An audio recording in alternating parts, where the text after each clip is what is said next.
Boas tardes. Un dos podcasts presentados a concurso chegounos desde Bruselas. Fanno dúas persoas, unha de Bruselas e outra desde Londres. Están a máis de 2000 km de aquí e disculparon a súa asistencia porque lles era demasiado costoso afrontar tanta distancia. Pero é unha proba, naturalmente son dous galegos emigrados, un galego emigrado en Bruselas e unha galega emigrada en Londres que fan de xeito colaborativo ese podcast. De todas formas, é unha demostración do interese suscitado por esta iniciativa, esta proposta de concurso que realizamos ao abeiro deste festival de podcast ás emisoras municipais galegas. Demostración dese interese despertado tamén son as tres persoas que vou presentar agora e que representan outras dúas iniciativas variadas en temática, en intereses e en impulsores. Unha delas é o Francela, que ven presentar o podcast A Caixa Negra de Nostromo, un podcast que versa sobre cine e outras cuestións que nos explicará el, e tamén o colectivo Brincarmos, deste colectivo que é da comarca e que realizan o seu proxecto, o seu podcast nos estudios de Radio Filispín, e veñen en nome do colectivo Brincarmos Irati Urizar Barrena e Fran Pérez para presentar o podcast Universo Noso. Entón, en primeiro lugar, doulle xa a palabra a Francela. Bueno, de primeiras, moitas grazas por crear este espazo, que é moi necesario. Antes de falar da Caixa Negra da Nostromo, vexo necesario tamén decir de onde nacemos, porque agora mesmo crear un podcast é bastante fácil, pero nós nacemos gracias ao apoio de que existan outras persoas que fixeron podcast antes e ter exemplos de como se pode levar a cabo un podcast en galego falando de cinema. Debería de dar gracias a Podgalego e á Asociación Obradoiro Digital Galego que, gracias ao uso das redes sociais, promove que a xente coñeza estes podcasts cada vez que fai unha publicación, e teño que citar algún podcast que nos serviu de exemplo, como son Burruncho de Podcast ou Mal de Ollo, que xa levaban anos facendo capítulos falando de cinema en galego e que nos serviron a nós como inspiración a hora de crearmos a Caixa Negra da Nostromo. E agora sí, a Caixa Negra da Nostromo somos tres amigos que decidimos xuntarnos e falar nun podcast con un formato diferente ou que creemos que é diferente, pois escollemos unha temática concreta e a partir desa temática imos relacionando películas directa ou indirectamente relacionadas con ese tema. Gústanos tamén traer a persoas convidadas, que sexa normalmente agora mesmo pois tiramos de amigos que teñen algún tipo de bagaxe profesional relacionados con eses capítulos, non? Temos, por exemplo, un capítulo grabado con Fran da Lobeira, que é especialista en sonar na Armada, e falamos dos submarinos no cinema. Temos un capítulo con Luz de Tea, que traballa nun tanatorio, entón falamos da morte ao cinema. Tamén nos gustou que o Galizan Friki Film Fest, que é un festival que hai en Vigo sobre cinema e curtas frikis, nos convidou a unha edición e fixemos un podcast en directo falando de cinema asiático. Fixemos tamén un especial que é o que vai a concurso dende o Cárcere Vello de Lugo falando dos cárceres e ao cinema, e en xeral o que facemos é iso, reunímonos nunha videochamada unhas semanas antes para consensuar como vai ser a escaleta, que películas imos a narrar e como imos a repartir o tempo, e logo intentamos quedar presencialmente, salvo naqueles casos que o colaborador sexa de lonxe ou non nos demos posto de acordo na xenda, e facer un episodio temático É un podcast que está aberto a colaboracións, e algunha das persoas que concursou ou que está pensando en montar un podcast e ainda non se atreve e quere probar a ver como se desenvolve diante dun micro, pode contactar con nós e buscamos un tema que nos sexa común e a gusto a todos e intentamos facer un episodio. E non sei que máis contarvos, porque é así de simple. Xuntámonos, falamos de cinema, buscamos estreas que nos chamen a atención e imos a velas, cubrimos festivais, hoxe imos a Santiago a cubrir o Cine Europa toda a noite que fan a maratón de cinema fantástico, e diso vai o noso podcast e o que facemos. Universo Noso? De Universo Noso vimos Fran e eu, que son Irati. Bueno, xurde, como dixo o compañeiro, como dun grupo pequeno de familias que pertenecemos a un colectivo que é a Fundación Artabria, onde hai unha sección pequeniña que é Brincarmos, e o obxectivo un pouco como do grupo é que as crianzas que están na comarca pois intentemos crialas en galego e que elas teñan como pois amor pola nosa lingua e que de xeito natural pois un pouco se inclúan na súa vida normal. Entón, bueno, facemos así algunha actividade extraescolar, facemos excursións e logo temos como de especial pois o programa de radio que é Universo Noso. Fran xa tiña como experiencia na Radio Filispín, eu tamén tuvera un programa na Calimera hai uns anos. Entón, bueno, tiñamos como moita motivación así de... Nos parecía unha boa salida que as nenas foran ali pois a participar. E nada, esta é a terceira temporada que empezamos.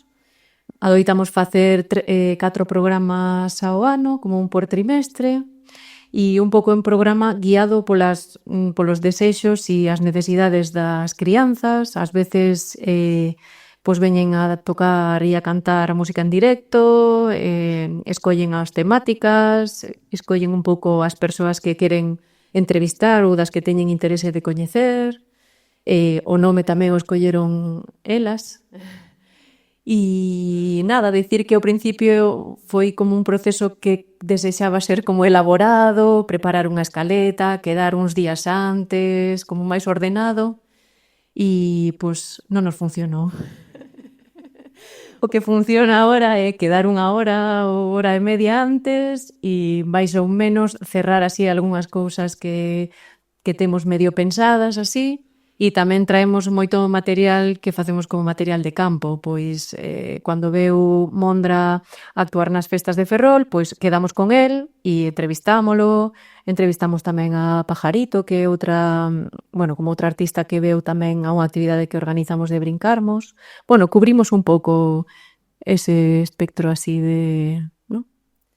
Pois como ben decía Irati, pois era como, non, pois son esa necesidade que tiñan de Brincarmos, e logo tiñamos pois xente que estábamos moi vinculados con Radio Filispín, porque ademais está Antía Cortizas, que tamén tiña pois un programa en Radio Filispín, Xorxe Mirancos, que o noso técnico, que tamén ten actualmente tamén un programa en Radio Filispín.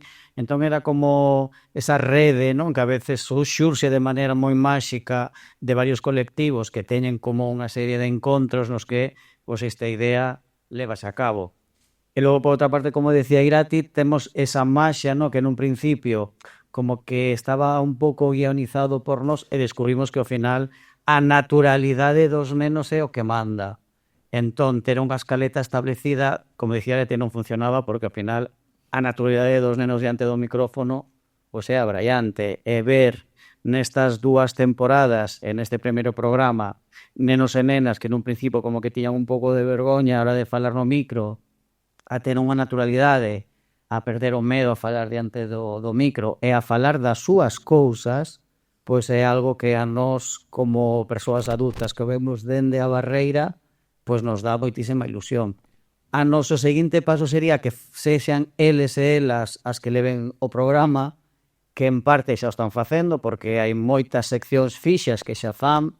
Temos unha sección de receitas que leva a Lenda, temos unha sección de libros que leva a Sabela, temos unha sección de curiosidades de historia que leva tanto Rita como Xan na primeira tempada, temos música ao vivo de certos nenos e nenas que tocan instrumentos, e ao final é eso, non darles ese espazo para que les expresen e que flúan e que teñan pois unhas experiencias con outros nenos e nenas que falen galego.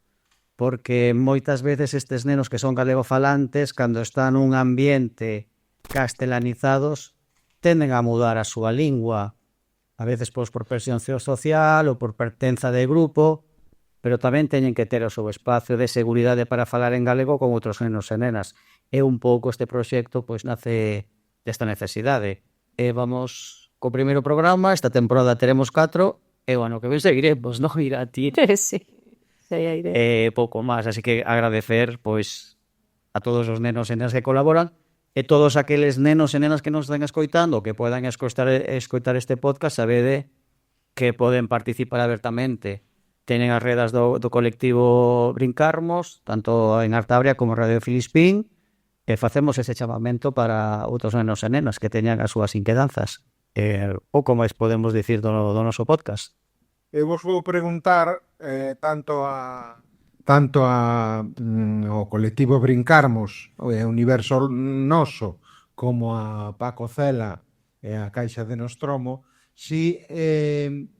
cal é a interactividade? É dicir, cal é a reacción que percibides ao vosso podcast, cal é o feedback que vos chega dese produto que xa, no voso caso, e como se veu pola mañá, o podcast, o audio, é unha grandísima ferramenta pedagóxica, xa o mero feito de producilo, no voso caso, xa ten uns beneficios evidentes para os nenos e nenas participantes. Pero máis alá diso, cal é a retroalimentación que recibides? Que vos din os que vos escoitan a outro lado da rede?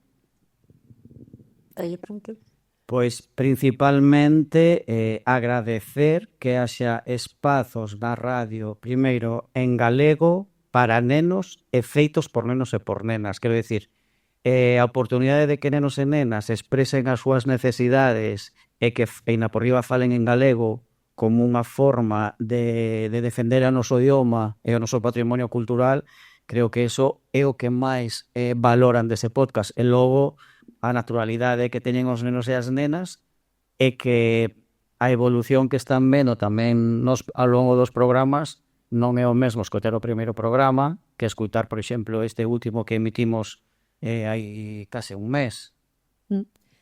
Sí, logo unha forma de valorar o impacto tamén é que ao inicio mellor conseguíamos xuntar 4, 5, 6 crianzas, agora enchemos o estudio, non hai sillas, non hai micros, o sea, non chega, non sei cantas crianzas había no último programa, había como 8 ou 10. Sí, ao principio estaban 8 e 10 dentro do estudio, pero falaban dous, entón era como, e agora non é que se pelexen por falar, pero sí que dá gusto que pues, interactúen entre todos e entre todas. Entón, sí que vemos esa evolución.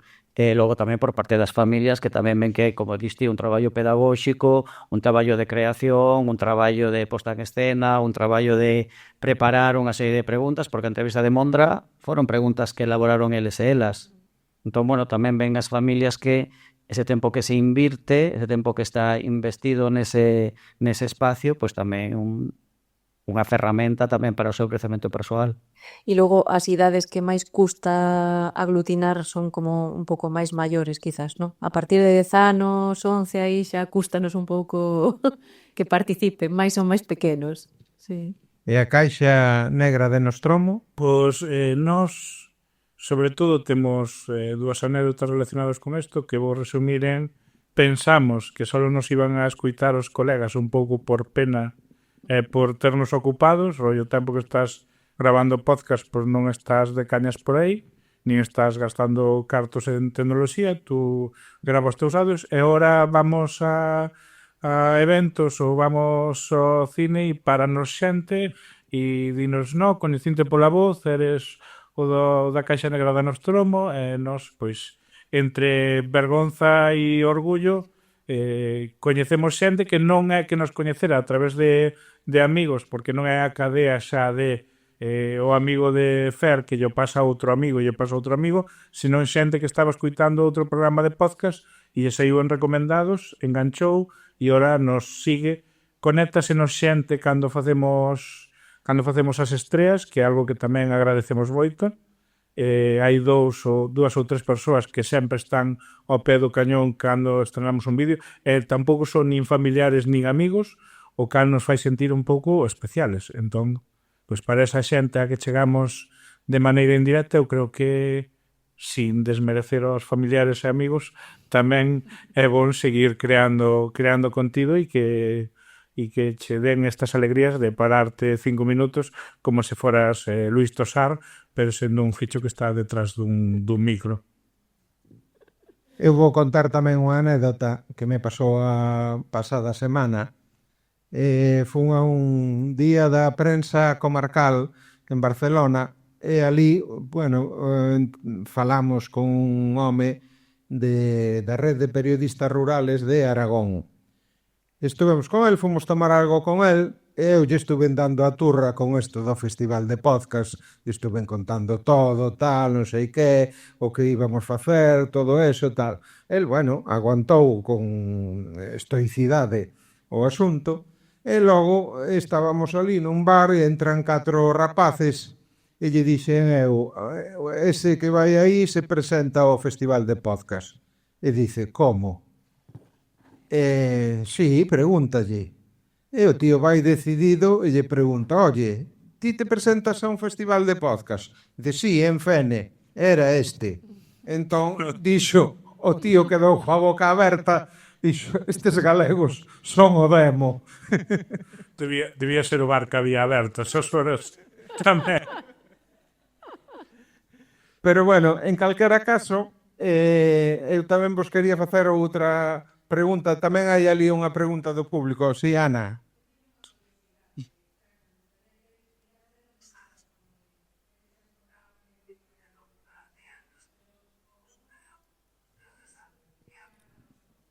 A Nostromo é a nave na que hai unha película que se chama Alien, que vai duns camioneros que paran nunha gasolinera, topan un parásito, basicamente, e na nave na que van, pois acaban todos mortos, menos a protagonista. Non é un spoiler, é unha peli dos anos 70, 80. E a nave acaba feita un Cristo e a cachos. Entón a caixa negra é o que levan os avións. Supoñemos que nun futuro cercano as naves espaciais tamén terán a súa caixa negra, entón é a caixa negra da Nostromo. Sí que varios amigos me usan como fábrica de nomes para podcast e cousas. Eu ao Universo Noso lle preguntaría tamén, é unha evidencia que o uso do galego, sobre todo entre a xente máis nova, vai en declive por diferentes motivos que non é o centro desta reunión tratar. Pero, como influe? Creedes que a realización do programa é un factor de afianzamento no galego dos nenos participantes e incluso da rapazada que poida oír o programa? Bueno, creo que sí, porque, por un lado, o programa íntegramente en galego é algo divertido, é algo placentero, que eso entra por outro sitio que non é hai que falar en galego, que eles lle sale natural, que, como decía Fran, é un espacio seguro para elas, e é a súa lingua materna. Sí. A súa lingua materna, non hai unha imposición de falar galego, tampouco hai imposición de falar castelán. Pode haber que teríamos algunha entrevista que a veces, por choque lingüístico falen galego, pero que é a súa lingua materna, entón non o ven como unha imposición. E ademais, eu creo que tamén que outras crianzas escoiten algo do que outras disfrutan, que é nesa lingua, e escoitalo como un referente tamén, non? Para as nenas, independientemente da lingua na que se fale. Quero dicir, entra un pouco por outro canle que non un pouco da disciplina ou de que debe de facerse, non? Desde o placer, moi. É que a lingua que falas tes que disputala, porque senón é unha imposición. E aí simplemente van os nenos e as nenas que teñen como a súa lingua vehicular é unha lingua habitual que falan, a súa lingua materna, é un espacio no que compartir con outros nenos e nenas que están na mesma situación. Porque, como dicía, hai moitos ámbitos da vida social na que perden esa fala. As familias que tedes nenos galego falantes a veces que hai noutros ámbitos onde non falan galego, pois teñen o seu espacio onde falar ese galego e mantelo. É algo, pois, para nós moi divertido e para eles un espacio de seguridade e de confianza. E con público. Moito público. Hai algunha outra pregunta? Ou damoslle xa paso a... Bueno, lembramos que a entrega dos premios, a lectura da acta do xurado se realizará mañá a 1:30 e desexámoslle a estes dous podcast que hoxe estuveron connosco presentando aquí públicamente as súas iniciativas toda a sorte do mundo, a estas e, por suposto, ao resto dos participantes. Por tanto, moitas grazas